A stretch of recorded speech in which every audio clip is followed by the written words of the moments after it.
और चलिए शुरुआत करते हैं बुलेटिन की एक बड़ी खबर के साथ, जो कि देहरादून से मिल रही है, जहां सीएम पुष्कर सिंह धामी से शिष्टाचार भेंट हुई है। आपको बता दें कि अनुराग ठाकुर ने इस दौरान मुलाकात की है। शासकीय आवास पर सीएम पुष्कर सिंह धामी से भेंट की गई। वहीं कई ऐसे महत्वपूर्ण मुद्दे रहे जिसको लेकर दोनों ही दिग्गजों के बीच बातचीत का सिलसिला देखने को मिला। और खुद सीएम पुष्कर सिंह धामी से इस पूरे मामले की जो जानकारी है वो सोशल मीडिया प्लेटफॉर्म एक्स पर साझा की गई है कि किस तरह से दोनों दिग्गजों की मुलाकात रही। इस मुलाकात को शिष्टाचार भेंट का नाम दिया जा रहा है, लेकिन उत्तराखंड में किस तरह से विकास किया जा रहा है डबल इंजन सरकार के तहत, उसी को लेकर जिक्र किया गया है। साथ ही आगे आने वाले समय में धामी का रोड मैप क्या है उसका भी जिक्र करते हुए अनुराग ठाकुर के समक्ष यहां पर एक छोटा सा रोड मैप, एक छोटी सी थ्योरी उत्तराखंड के विकास को लेकर सीएम पुष्कर सिंह धामी की तरफ से साझा की गई है।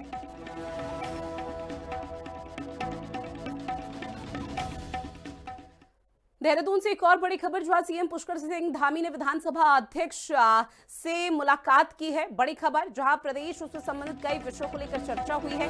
विधानसभा कोटद्वार के विकास पर वार्ता हुई है। तस्वीरें आपकी टीवी स्क्रीन पर साझा कर रही हैं। विधानसभा अध्यक्ष ने सीएम धामी से मुलाकात की है, जहां आपको बता दें कि ये मुलाकात बेहद महत्वपूर्ण कई मायनों में मानी गई, जहां प्रदेश से संबंधित कई विषय ऐसे रहे जिस पर बातचीत होनी बहुत ज्यादा जरूरी थी, और उसी को लेकर इन दोनों ही दिग्गजों के बीच में बातचीत का सिलसिला भी देखने को मिल रहा है।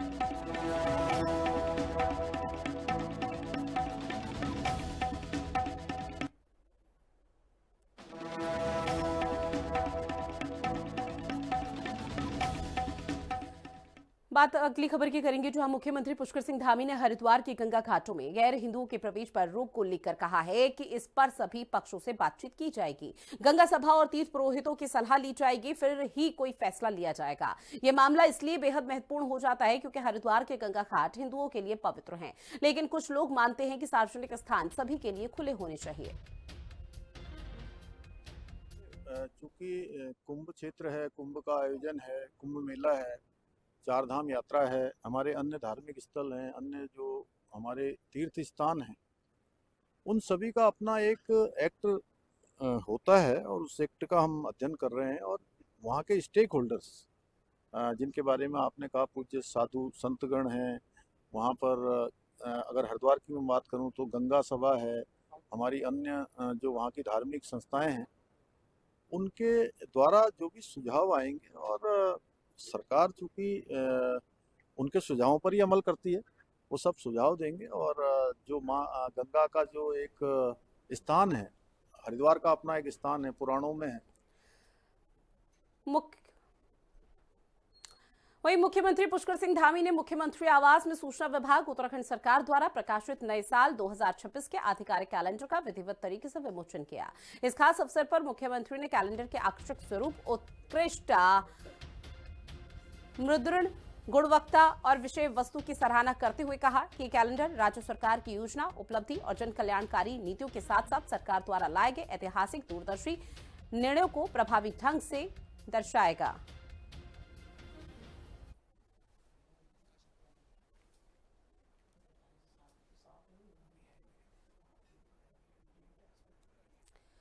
तो देखिए तस्वीर आपको दिखा रहे काशीपुर की, जहां किसान सुखवंत सिंह ने धोखाधड़ी के चलते आत्महत्या कर ली। सीएम पुष्कर सिंह धामी ने मामले का संज्ञान लिया और जांच के आदेश भी इस दौरान दिए। साथ ही उपजिला अधिकारी ने मृतक के परिवार से मिलकर उन्हें भरोसा दिलाया है कि दोषियों के खिलाफ कड़ी कार्रवाई की जाएगी। परिवार को कुछ पैसे वापस भी मिल गए हैं, बाकी पैसे 19 जनवरी तक लौटा दिए जाएंगे। वहीं दोषी अधिकारियों को निलंबित भी इस दौरान कर दिया गया। परिजनों से वार्ता की गई, उन्हें आश्वस्त किया गया कि जो भी उनकी पीड़ा है उस पीड़ा के साथ हम सभी खड़े हैं, और इसमें माननीय मुख्यमंत्री महोदय के द्वारा त्वरित संज्ञान लेकर कमिश्नर कुमाऊं महोदय को मजिस्ट्रियल जांच सौंपी गई है। अन्य भी जो उनकी बातें हैं उन पर स्वतः संज्ञान लेते हुए एसएसपी सर के द्वारा पूरी चौकी को सस्पेंड लाइन। अगली खबर, जहां मुख्यमंत्री पुष्कर सिंह धामी ने मुख्यमंत्री आवास में सूचना विभाग उत्तराखंड सरकार द्वारा प्रकाशित नववर्ष 2026 के आधिकारिक कैलेंडर का विधिवत तरीके से विमोचन कर दिया है। अब इस अवसर पर मुख्यमंत्री ने कैलेंडर के आकर्षक स्वरूप, उत्कृष्ट मुद्रण, साथ ही गुणवत्ता और विषय वस्तु की सराहना करते हुए कहा कि ये कैलेंडर राज्य सरकार की योजनाएं, उपलब्धि और जन कल्याणकारी नीतियों के साथ साथ सरकार द्वारा लाए गए ऐतिहासिक और दूरदर्शी फैसलों को प्रभावी ढंग से जनमानस तक पहुंचाने का सशक्त माध्यम होगा।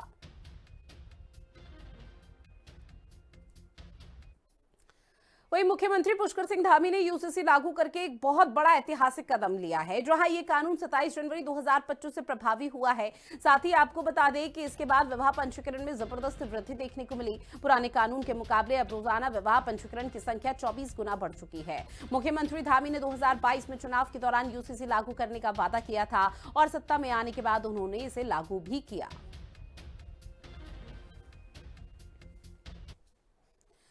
अगली खबर जहां आपको बताते चले कि सुखवंत सिंह सुसाइड केस पर अरविंद पांडे का एक बड़ा बयान सामने आया है। अरविंद पांडे ने सिस्टम को आड़े हाथ लिया, साथ ही कहा है कि कोई भी आत्महत्या शौक से नहीं करता है। सिस्टम में बैठे लोगों की वजह से गरीब बर्बाद हो रहा है और उसी की वजह से आत्मघाती कदम उठा रहा है। साथ ही उन्होंने कहा कि अब प्रदेश में हालात बदलने चाहिए, क्योंकि प्रदेश में जो हालात है वो पूरी तरह से आउट ऑफ कंट्रोल हो चुके हैं। सबको सोचना चाहिए कि आखिर उसने ये कदम क्यों उठाया, खुद को गोली क्यों मारी। जबरदस्ती अंगूठा लगवाना गलत था, यह आरोपी पांडे की तरफ से लगाया गया है। साथ ही कहा गया है कि अधिकारियों की मानसिकता दलाली में लिप्त है। देवभूमि में कुछ राक्षस पैदा हो चुके हैं, जिसका भुगतान इस वक्त किसान कर रहे हैं। कोई आत्महत्या शौक से नहीं करता है और निश्चित ही ऐसी घटनाओं की पुनरावृत्ति ना हो, इसके लिए हमारे इस प्रदेश के जो धाकड़धामी मुख्यमंत्री जी हैं, इस देश के सबसे ईमानदार मुख्यमंत्री हैं और उन्हीं की टीम का यहां का पुलिस कप्तान है। ये हो चाहे मैं हूं, सिस्टम में कोई भी हो, सिस्टम में बैठे हुए लोगों की कार्यप्रणाली की वजह से किसी गरीब का घर बर्बाद नहीं होना चाहिए। मैं इस पक्ष का व्यक्ति हूं।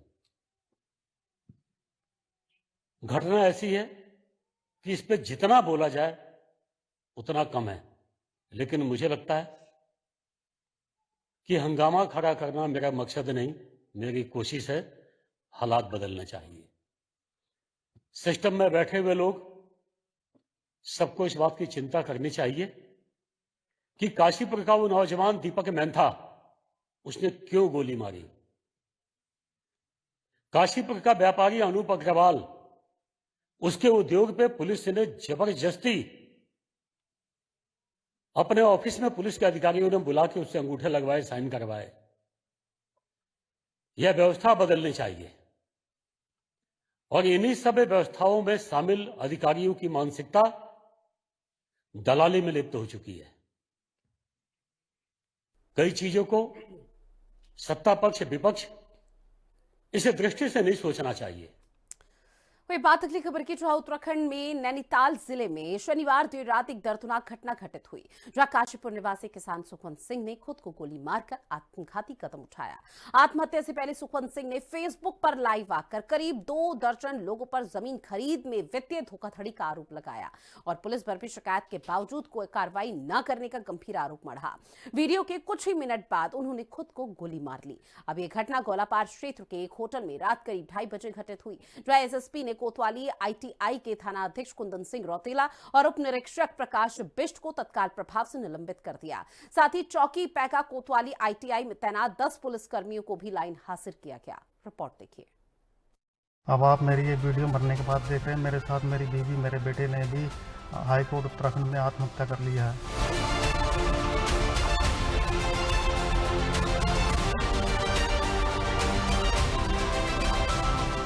मामले की गंभीरता को देखते हुए मुख्यमंत्री पुष्कर सिंह धामी ने तत्काल संज्ञान लिया और कुमाऊं आयुक्त को मजिस्ट्रेट जांच के आदेश दिए।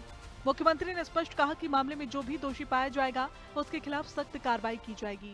देखिए, बहुत दुखद घटना है और उस पर जांच के आदेश दे दिए हैं। मजिस्ट्रियल जांच उस पर हो रही है और कोई भी कहीं भी अगर दोषी पाया जाएगा तो निश्चित रूप से उसके खिलाफ कार्रवाई होगी।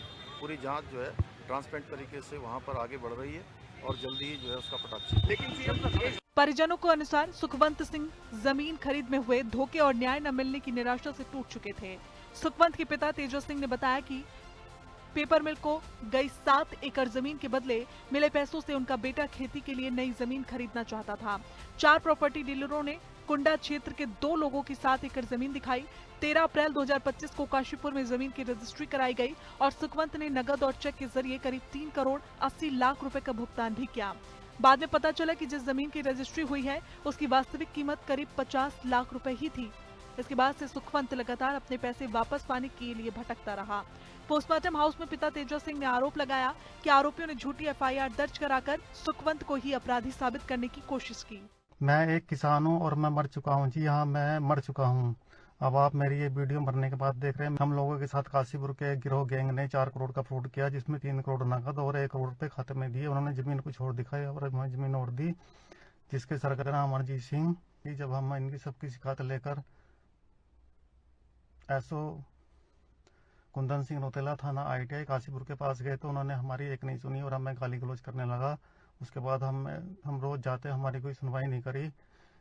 इन सब गिरोह गैंग ने एसओ को 30 लाख रुपए देकर अपनी तरफ कर लिया और हमारी कोई सुनवाई नहीं करी। उसके बाद जब हम अपनी शिकायत लेकर SSP के पास गए तो SSP ने यही शिकायत नीचे भेज दी, लेकिन वहाँ उस टाइम में भी कोई नहीं हुआ। कोई SSP ने कुछ नहीं करा। हमें उसके बाद हम पैगा चौकी गए। पैगा चौकी जाने के बाद भी हम 1 महीना तक अपनी शिकायत लेकर घूमते रहे, लेकिन कुछ नहीं हुआ। किसान की आत्महत्या के बाद कांग्रेस को सरकार पर हमला करने का मौका मिल गया है। आत्महत्या के पीछे जो कारण है वो झकझोर देने वाले कारण हैं, और जो हम कई 2-3 सालों से ये कह रहे हैं कि उत्तराखंड की स्थिति बद से बदतर होती जा रही है, उसका ये जीता जागता उदाहरण है और निश्चित रूप में धामी सरकार के माथे पर कलंक है। काशीपुर की पुलिस के माथे पर कलंक है और इस प्रकार के कृत्यों में जो पुलिसकर्मी, जो पुलिस के अधिकारी संलिप्त रहते हैं, निश्चित रूप में सरकार को और उन पुलिस के अधिकारियों को सोचने की ये आवश्यकता है इस समय कि इस प्रकार की मौतों की तिजारत करके वो अगर अपने बाल बच्चों के लिए सुख और चैन खरीदना चाहते हैं तो परमेश्वर भी उन्हें सुखी नहीं रहने देगा। ये पूरी घटना उत्तराखंड सरकार के माथे पर कलंक है। जागिए सरकार, जागिए सरकार। पता नहीं कितनी पुस्तकों के लिए आप लोग अपने बाल बच्चों के लिए धन इकट्ठा करने पर लगे हैं। उधम सिंह नगर जिले में पुलिस की लापरवाही को गंभीर मानते हुए SSP संजय कुमार ने बड़ी प्रशासनिक कार्रवाई की। आत्महत्या प्रकरण में बरती गई घोर लापरवाही और उदासीनता के चलते ITI के थाना अध्यक्ष कुंदन सिंह रोतेला और उप निरीक्षक प्रकाश बिस्ट को तत्काल प्रभाव से निलंबित कर दिया गया है। इसके अलावा चौकी पैगा कोतवाली ITI में तैनात 10 पुलिसकर्मियों को लाइन हाजिर कर पुलिस लाइंस रुद्रपुर में तत्काल आमद के निर्देश दिए गए। SSP ने 2 टूक कहा कि लापरवाही किसी भी स्तर पर बर्दाश्त नहीं की जाएगी। जिन प्रॉपर्टी डीलरों पर आरोप लगाए गए हैं, उन्होंने सोशल मीडिया पर वीडियो जारी कर सुखवंत पर पलटवार भी किया है। कुलविंदर सिंह और अमरजीत सिंह का दावा है कि सुखवंत के दिए गए 25-25 लाख रुपए के चेक बाउंस हो गए थे और वो उन्हें बदनाम कर रहा था। फिलहाल पुलिस सभी पहलुओं की जांच कर रही है और मजिस्ट्रेट जांच के बाद मामले की तस्वीर और स्पष्ट होने की उम्मीद है। दीपिका भंडारी के साथ शुभांगी भट्ट, देहरादून, हिंदी खबर। अब बात अगली खबर की करते हैं, जहां पर राष्ट्रीय युवा दिवस और स्वामी विवेकानंद की जयंती के खास मौके पर कैबिनेट मंत्री गणेश जोशी मसूरी के किशनपुर तिराहे पहुंचे, जहां उन्होंने स्वामी विवेकानंद की प्रतिमा पर पुष्पांजलि अर्पित की। गणेश जोशी ने इस खास मौके पर युवाओं को स्वामी विवेकानंद के विचारों से प्रेरित होने की अपील की है। उन्होंने कहा कि आत्मनिर्भरता, भारतीय संस्कृति और सेवा भावनाओं के संदेशों को अपनाकर युवाओं को राष्ट्र निर्माण में सक्रिय भूमिका निभानी चाहिए।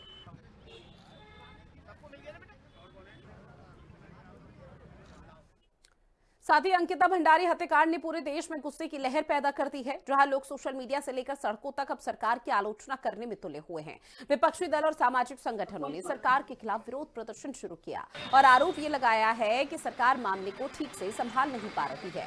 अब इस बीच रेखा वर्मा ने कहा है कि राज्य की जनता अभी भी बीजेपी के साथ खड़ी है और 2027 में होने वाले चुनावों में एक बार फिर से बीजेपी प्रदेश के माननीय प्रदेश अध्यक्ष और राज्यसभा के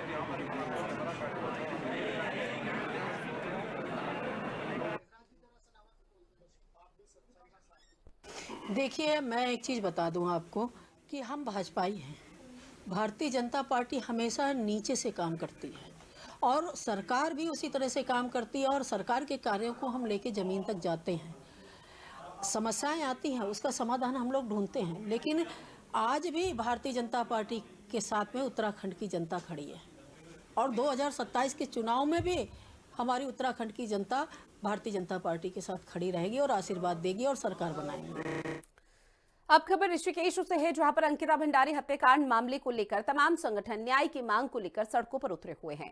लेकिन हिंदू संगठनों ने इस प्रकरण में अपनी जवाबदेही तय नहीं की है। अब राष्ट्रीय हिंदू शक्ति संगठन ने प्रदेश अध्यक्ष राघवेंद्र भटनागर अचानक पत्रकारों को दिखे तो उन्होंने इस संबंध में उनसे सवाल जवाब करना चाहा, लेकिन राघवेंद्र भटनागर पत्रकारों के सवालों से बचने की कोशिश करते रहे। राघवेंद्र भटनागर का साफ कहना है कि उत्तराखंड की बेटी अंकिता ने अपने चरित्र और स्वाभिमान की रक्षा के लिए प्राणों की आहुति दी है। इसे कभी भी नहीं भूला जा सकता। इससे पहले रानी पद्मावती और उनकी 16,000 छतरानियों ने भी अपने चरित्र और स्वाभिमान की रक्षा के लिए अग्निकुंड में जौहर कर दिया था। जहां अब इतिहास के उन पन्नों में अंकिता भंडारी का नाम रानी पद्मावती के जैसे अपना नाम दर्ज कर चुका है। उन्होंने सरकार से अंकिता के नाम पर सड़क परियोजना, कन्या धनराशि योजना, स्कूल का नाम और राजीव गांधी स्टेडियम का नाम भी अंकिता के नाम पर करने की मांग की है। देखिए, हिंदू संगठन का प्रदेश अध्यक्ष होने के नाते सनातन का प्रवक्ता हूं और विचारधारा बहुत सकारात्मक रहती है। अंकिता भंडारी हमारी बिटिया है, पूरे देश की बिटिया है, और जो संवेदनशीलता पूरे देश में अंकिता भंडारी के लिए देखी गई, मैं उस संवेदनशीलता का हिस्सा हूं। किंतु ये अराजकता का हिस्सा मैं नहीं हूं, क्योंकि हम सनातन को मानते हैं, तो हमारी विचारधारा बहुत सकारात्मक होती है।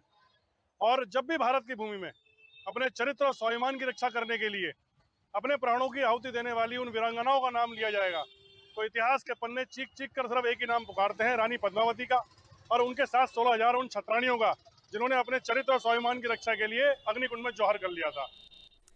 बात करते हैं टिहरी की, जहां पर कांग्रेस के विधायक विक्रम सिंह के नेतृत्व में पार्टी कार्यकर्ताओं ने अंबेडकर पार्क में धरना प्रदर्शन किया है। उनका कहना था कि सरकार गरीबों के साथ अन्याय कर रही है और मनरेगा योजना का नाम बदलकर महात्मा गांधी ग्रामीण रोजगार गारंटी योजना कर रही है। साथ ही लोगों को मिलने वाला रोजगार भी अब कम किया गया है। योजना वापस करो, वापस करो, वापस करो, मनरेगा योजना वापस करो, वापस करो, वापस।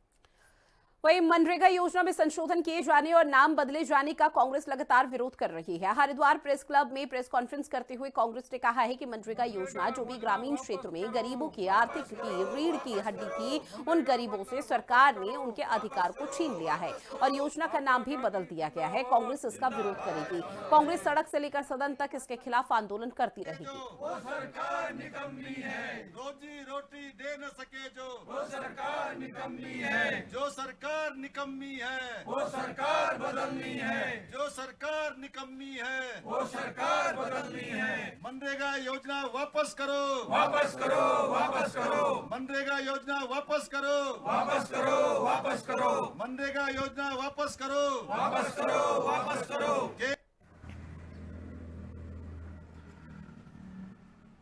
मनरेगा योजना वापस करो, वापस करो।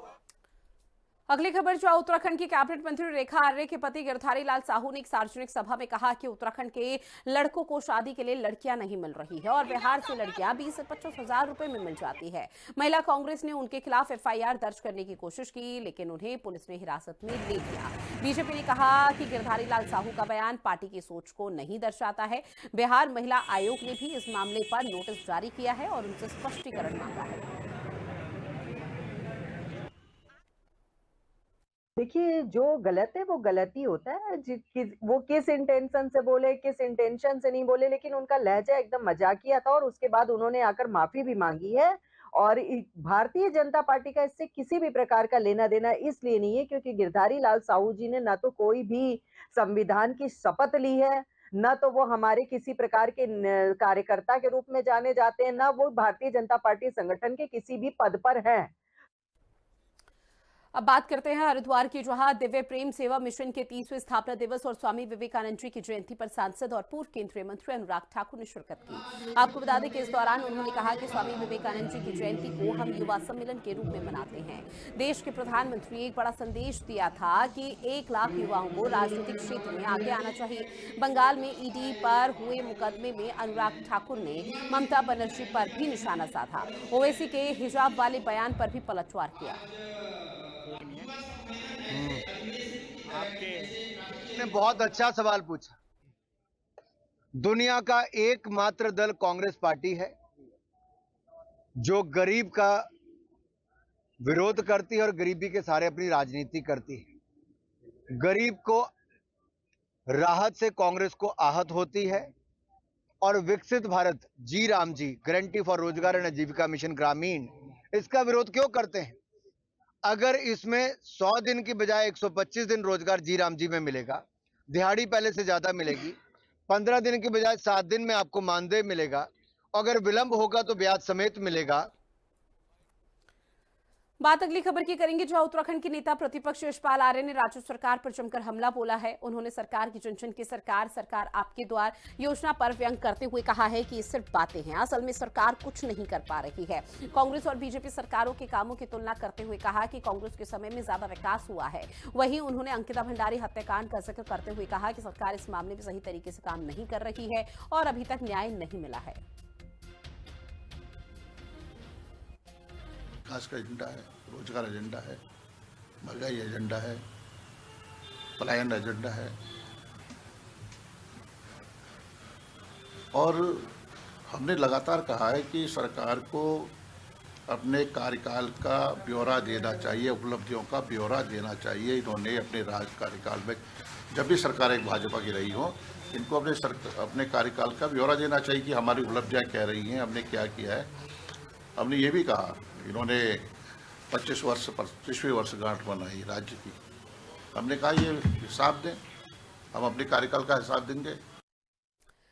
यूकेडी के केंद्रीय अध्यक्ष सुरेंद्र कुकरेती और प्रदेश कार्यकारी अध्यक्ष कुंदन सिंह बिष्ट चंपावत जिले के लोहाघाट पहुंचे, जहां पर उन्होंने बीजेपी और कांग्रेस पर जमकर निशाना साधना शुरू किया। साथ ही कहा कि ये दोनों वही पार्टियां हैं जिन्होंने उत्तराखंड राज्य निर्माण का विरोध किया था। उन्होंने कहा कि यूकेडी और उत्तराखंड की जनता आंदोलन से उत्तराखंड राज्य का निर्माण किया गया था। उन्होंने कहा कि जिस सपने को उत्तराखंड की जनता ने परिकल्पना की थी, आज वो सपना दूर दूर तक नजर नहीं आ पा रहा। अगर हम प्रोटोकॉल कर रहे हैं, बीजेपी का कांग्रेस के प्रदेश अध्यक्ष हैं, तो उन्होंने कहा कि राज्य बनने के बाद जो हमारी सोच थी, जो हमारी मंशा थी, कहीं न कहीं भी वो हमें नजर नहीं आई। तो कहीं ना कहीं जनता जो है ये सोचने के लिए बाध्य हो गया कि हमने क्या खोया है और क्या पाया है। वो आत्ममंथन कर रही है। तो कई लोगों से, हमारे जो बुद्धिजीवी वर्ग है, तमाम लोगों से हमारा बात हुई है। उन्होंने कहा जी हमने खोया ही खोया है, इस राज्य में पाया कुछ नहीं। तो तमाम उन चीज़ों को लेके हम जनता के बीच में जा रहे हैं। ये चीज़ें कि भाई देखिए, हम वो लोग हैं जिन्होंने उत्तराखंड राज्य बनाया। वही कैबिनेट मंत्री सतपाल महाराज रुड़की के दौरे पर पहुंचे, जहां इस दौरान हरिद्वार में आयोजित जन जन की सरकार जन जन के द्वार कार्यक्रम में उन्होंने शिरकत की। साथ ही कार्यक्रम में हजारों की संख्या में लोग पहुंचे, जहां पर मंत्री सतपाल महाराज ने आम जनमानस की समस्याओं को बारी बारी से सुना है। साथ ही कई शिकायतों का मौके पर ही निस्तारण कर दिया गया। जन सुनवाई के दौरान जल निकासी, जल जमाव, बिजली के पोल, अंडरपास और नेशनल हाईवे से जुड़ी हुई कई समस्याएं प्रमुख रूप से सामने आई। इस दौरान कैबिनेट मंत्री सतपाल महाराज ने कहा कि कुंभ मेला 2027 के अंतर्गत सिंचाई विभाग की तरफ से किए जाने वाले 9 कामों के लिए 58 करोड़ 47 लाख रुपए की धनराशि स्वीकृत की गई है। उन्होंने कहा कि आने वाला अर्थ कुंभ डिजिटल कुंभ के रूप में आयोजित किया जाएगा।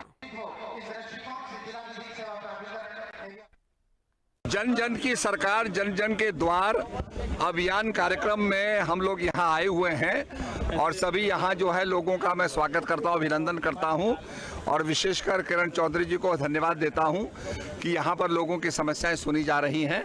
इसके साथ साथ कुंभ मेला 2027 के अंतर्गत सिंचाई विभाग द्वारा किए जाने वाले कार्यों के लिए 98 करोड़ 47 लाख की धनराशि जो है उसके लिए 9 कार्यों के लिए स्वीकृति प्रदान की गई है और आने वाला जो अर्ध कुंभी है उसको हम चाहते हैं कि डिजिटल कुंभ के रूप में मनाया जाए। हल्द्वानी में प्रधानमंत्री आवास योजना के तहत 177 परिवारों को उनके घर बनाने के लिए पहली किश्त का भुगतान किया गया। ये कार्यक्रम हल्द्वानी नगर निगम सभागार में हुआ, जहां पर मेयर गजराज बिष्ट, नगर आयुक्त परितोष वर्मा ने लाभार्थियों को चेक सौंपे हैं। मेयर गजराज बिष्ट ने कहा है कि ये योजना गरीब और जरूरतमंद परिवारों को सुरक्षित छत देने की दिशा में एक बड़ा कदम होगा। नगर आयुक्त परितोष वर्मा ने यह भी बताया कि पूरी पारदर्शिता के साथ इस योजना का लाभ सही लोगों तक पहुंचाया जा रहा है।